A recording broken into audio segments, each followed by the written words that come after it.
In today's video, we're looking at a demonstration of a Model I. Now, the Model I is a three-dimensional one, is usually a flask like this, containing a solution of fluorescein. Fluorescein is a dye that fluoresces with blue light. It gives off this fluorescent yellowy colour. It changes the wavelength of the blue light to a fluorescent yellow light. Now you can see on mine I've labelled the top, do not leave in direct sunlight. Because it's a flask filled with water, it will refract light and it can work like a lens and focus the sun's rays onto a bench and cause fires.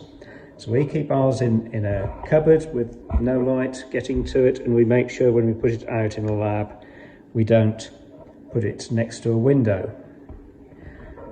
They come with lenses. Normally these are meniscus lenses, so they are curved, a bit concave on the inside and convex on the outside. It's a normal one, too strong and too weak. I've got labels. I think the instructions when you get it is to say you stick these on with plasticine. Well, that looks horrible and doesn't work particularly well, so I've used some clear adhesive sealant type stuff. You also should get some correcting lenses. Should be 2 of them. We've labelled ours A and B. So we've also got a little cork ring to keep it upright. I've got a light source here. I'm using a compact light source, as long as it's a strong light source. You could use an old slide projector or a bright LED torch.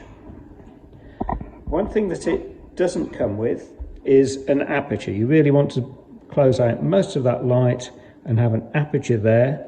So we used to have a piece of hardboard with a hole drilled in it. In fact, 2 holes, so we could have a smaller aperture.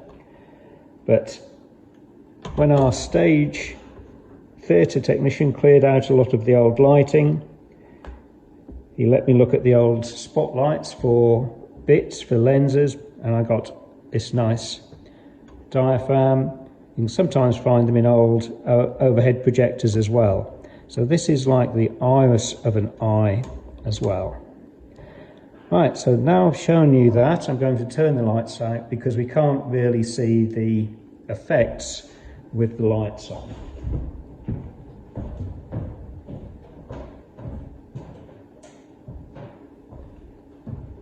Okay. So, if we go back here, we should be able to see, if we get the angle right, a cone of light in the middle there. Ignore that reflection on the top. We should be able to see, not reflection, we should be able to see a cone of light where the lens is focusing the beam of light at the back of the eye. Now if I turn it to one of a too strong lens,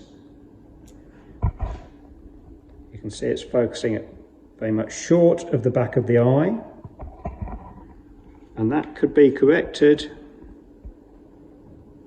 not that lens, with one of those lenses to focus on the back of the eye.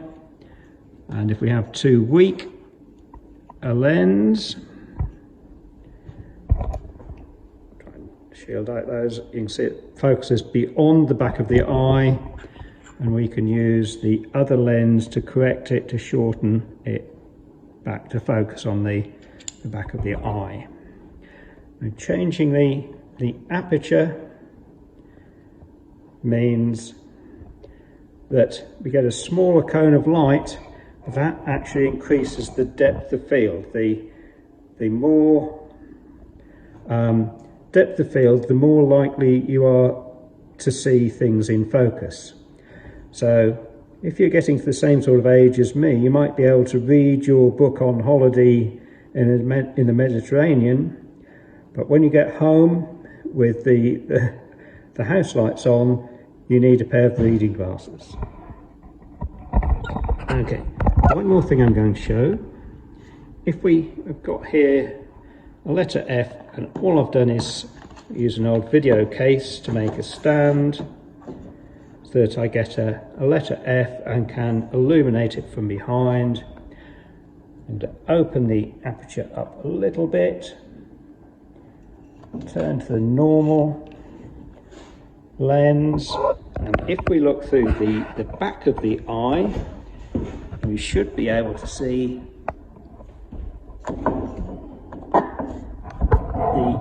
the image of that illuminated F upside down on the back face of the eye.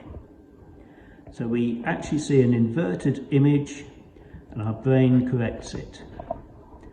And that's the model eye.